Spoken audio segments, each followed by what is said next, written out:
Hi, and welcome back to a new episode of the Guys Book Club in the Bones. Book Club. Yeah. And today, guys, we are an extremely special episode because today, guys, we're on episode number 324, guys. Can you, guys, just so many episodes, and I'm really happy about this accomplishment. 324 episodes, guys, which is blowing my mind. Guys, thank you very much. Thank you very much for joining me. So guys, if you're new to the channel, welcome. And if you're already familiar with the channel, welcome back. My name is Zach and I'm the host. And on this podcast, guys, we are working together on English speaking level, reading level, and on our communication skill to stand in front of the camera and to communicate before the camera. I'm doing this podcast because I truly believe that English is the number one tool that each one of us must acquire in order to be successful in life. And the second tool that is going to help us a lot is in order to communicate better for the camera. And if you take those two skills and you combine them together, you can create great content to the internet and you can influence billions of people all around the world, which is a crazy opportunity for us. And I'm hoping that by sharing with you guys my journey, my ups and downs, my failure, my success, all overcomes them, from podcasting 5 extreme episodes per week, that by sharing with you guys the life lessons that I learned during the process, I've inspired people like you, the ladies and gentlemen that are watching this podcast, that are watching right now this podcast. I inspire you to also do the same and to also work on English and speak your truth to the world, because I truly believe that it's really important, in my opinion, that you will share your message with the world and inspire the world, because you have a unique message to share, you have a unique story to tell. It's so important that you will share it with us. So just do it.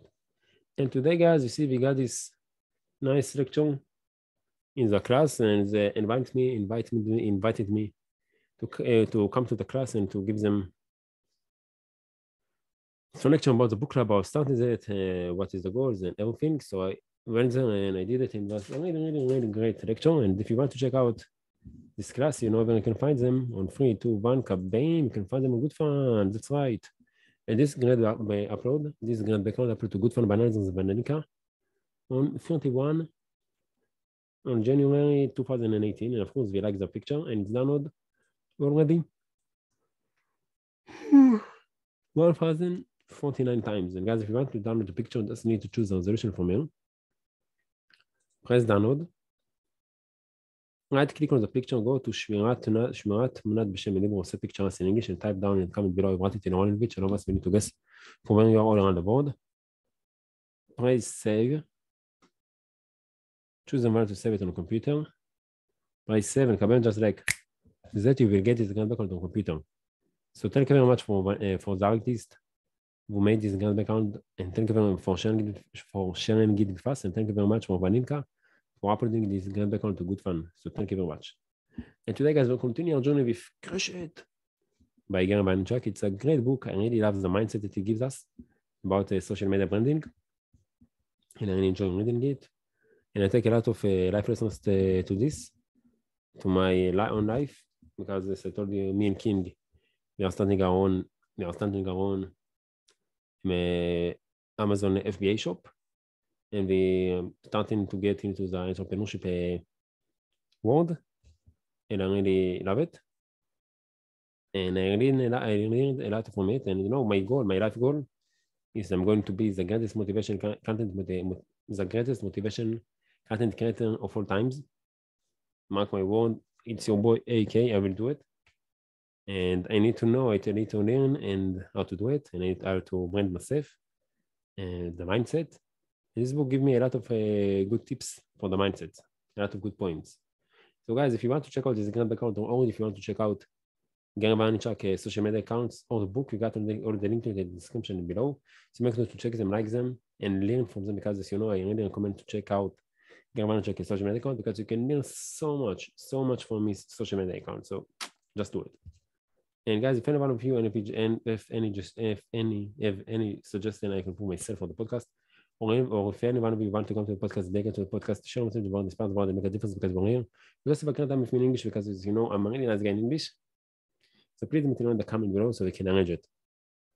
And of course, guys, you're most welcome to, if you learn something new, from, or something nice that I said, or from the book, maybe ask it from me, or from Gary Vaynerchuk, Maybe you learn, or maybe you learned you need your own life lesson from somewhere else.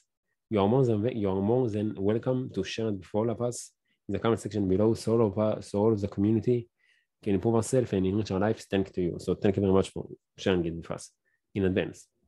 And one last thing, guys, before we move to the book, before we jump to the book, if you enjoyed the process, if you enjoyed the video, and if you enjoyed learning something new from the podcast, please consider to show your support by liking the video, sharing with your friend, subscribe to the channel, push the notification bell so you'll be notified when there's extremely exciting episode coming to YouTube. It could be 5 extremely exciting episodes per week. So make sure to like it and to share with your friend. And that's it, guys. It's 1 to 3 4 clicks from your side, and it's really going to have a big impact on me. So thank you very much. Shout out to the two subscribers of the channel, and to the 315, 16 total views of the channel. So we are getting strong each day. So shout out to you guys. And now, guys, without any introduction, let's just dive right into the book.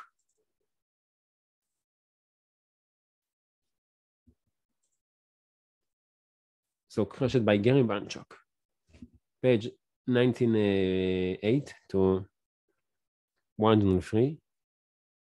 Chapter 12, roll with it, read Bazami the legend, the man is the man himself. Give me some jump, please. Give me some jump, please. Give me some jump, please. Some boy, AK, yeah. So let's go. So, chapter 12, roll with it. You know, I like contradiction. So it shouldn't surprise you that one of the most important concepts I want you to keep in mind is diametrically opposed to some of the ideas I've shared with you until now. I've repeated over and over that in order to build a winning business, you have to go vogue with your passion. True. I've said that if you don't plan ahead and decide exactly what you want and where you want to see your business end up, you are broken. Still true. But what is also true is that as committed and obsessed and goal-oriented as entrepreneurs need to be, they also have to be willing to practice what I call reactionary business, which at heart is about being willing and able to adapt and change. Reactionary.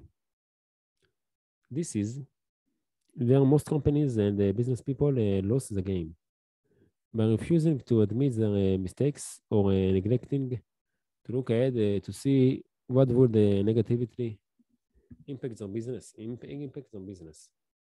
Nothing in life ever goes exactly the way you think it will, and that goes for all of your carefully planned entrepreneurial dreams and goals. Reactionary business allows you to make a couple of crucial moves when the landscape start to change. Title: Be ready to adapt. You would be surprised at how many entrepreneurs aren't good at adjusting to changing environments. And it's a major reason why so many businesses don't achieve their full potential. I see it all the time. Someone with ambition and talent decides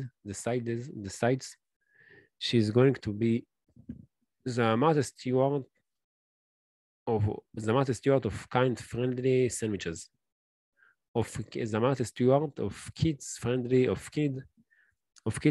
sandwiches, and then all of a sudden discovers that somewhere along the way she reached a core group of beer drinking dudes who are religiously watching the show. Instead of embarrassing that demographic and adapting, she refuses to acknowledge it and keeps making fish-shaped pimento cheese. Maybe she does fine with her blogs catering to the kid set. But can you imagine how much bigger this this ambitious person's business could have been if she had given up a day a week to prepare sandwiches perfect for tailgate parties.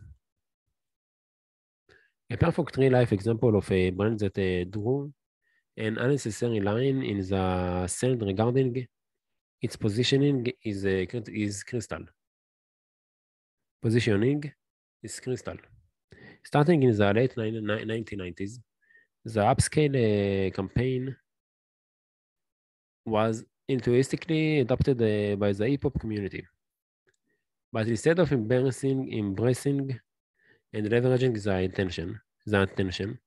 the managing director indicated in an interview with the economist that he would prefer to distance his brand from rappers and their fans, saying we can't forbid people from buying it.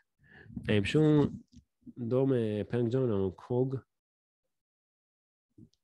Krug will be delighted to have their business.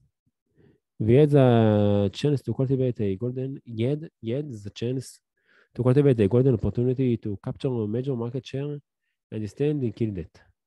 Because smart and influential entertainers like Jay-Z were rightfully offended by the guy's attitude and organized an effective boycott against the brand.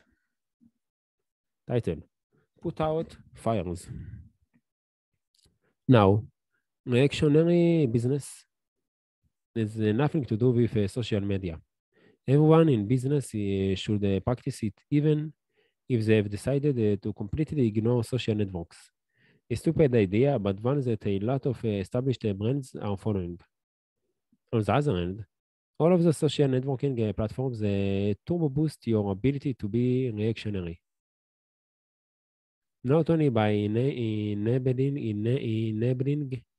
you to guide your brand to where it naturally fits or where you discover pockets of interest, but by giving you a lot of power to put out fires. For example, I was seen all over ESPN after the NFL draft booing the Mark Sanchez pick by the New York Jets.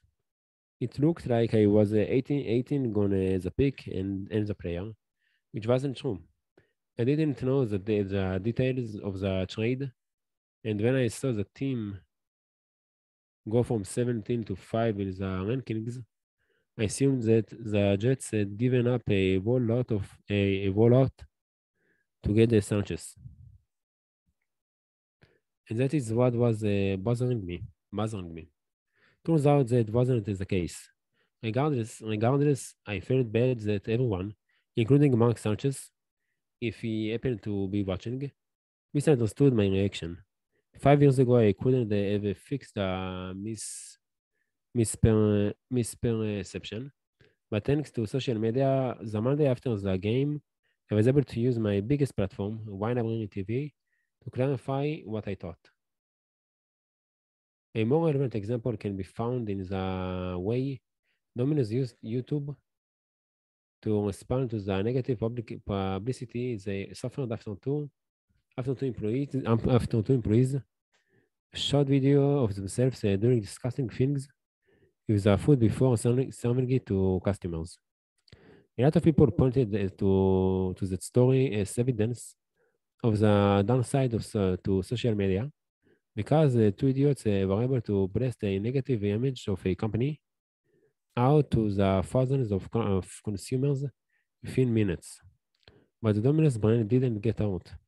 Anyone with a brain knows that morons work everywhere, and that this could happen in any restaurant, from fast food to reservations only. No one wants people messing with their food, and of course, the employees responsible should be punished. But the actions didn't hurt the brand. In fact, I think Domino's helped their brand by showing great reactionary business instinct. I respect how fast they got into the trenches and responded via the same medium as a crime that was committed with a YouTube video. Good for CEO Patrick Doyle, who in his address appears to be a pretty traditional corporate guy, gamely trying to fight fire with fire. Next time, Mr. Doyle tried to look into the camera and lose the script. It makes a big difference. CEOs and business managers don't need to have a power meeting with their PR department to discuss how to handle a problem like this one. They should know what they want to say, and then say it. Successfully dealing with a situation like this is all about speed, honesty, and transparency. I saw this as a great opportunity for Domino's to flip this situation on its head. They and every other fast food restaurant should open up their kitchens to a live stream that everyone can watch from anywhere, including while waiting in line to order pizza. To me, adapting in this way to the reality that cell phones and flip cameras, which are going to merge, wait and see, are always going to make the way behind the scenes of any restaurant would be an outstanding example of reactionary business. Behind the scenes of any title. Shape your story. Thanks to social networking platforms, your story is going to get told, unfiltered, whether you liked it or not. You can no longer control the message, but that is not a bad thing unless you work for a closed-minded PR company. As far as I'm concerned, the biggest hurdle for most corporate brands today is the dependence on their PR people. They are terrified of the unfiltered message. But what they should do is encourage it. Every employee of every company should have a Facebook account where they can talk about their work and the company, in addition to whatever else they want. To whatever else they want. To whatever else they want. Let people grip. Let them air their frustrations. Don't wait for exit interviews to find out what your staff really thinks. Tap into the pulse of the company and start making changes right away. Yes, there are websites dedicated to allowing people to wear their dirty lingerie, but people should be allowed to hang their dirty lingerie on their own clothesline. Empowering your employees to communicate is a great thing. If you suppress their urge to talk, you're only weakening your brand from within by limiting your access to information. When you know what people are saying and thinking about your brand, you can address it. If you see falsehood, you can correct it. If you see praise, you can show appreciation. If you see confusion, you can inform. Your empowerment doesn't stop with your staff or your customers either. It used to be that you are at the mercy of the media, with no say in how you told your story unless it was willing to pick up on your version. If you didn't like the picture it painted, you were kind of stuck. Now, you can fight the media itself with those tools, with your blog and Facebook and Twitter. Now you can do a live press conference on Ustream, whereas 10 years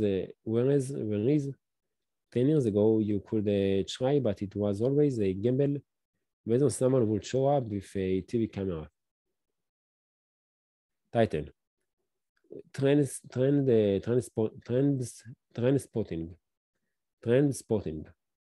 Some entrepreneurs are really into creating the next big thing.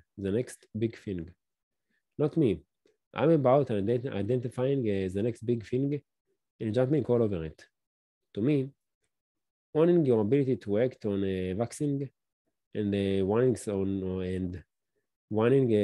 and cultural trends is a major reactionary business move. Some people are born with a good trend spotting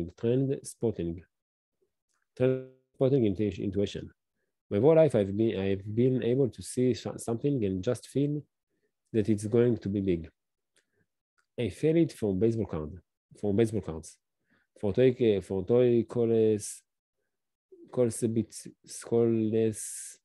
collectibles, for toy collectibles, for wine, for the internet and video blogging. And I'm sure I will see the next trend as it comes around. I look everywhere for inspiration. Recently, I noticed that certain kids are using markers to draw tattoos on themselves and creating body graffiti. Occasionally, I've used my 45-minute drive to work to wonder, what does it mean that kids are drawing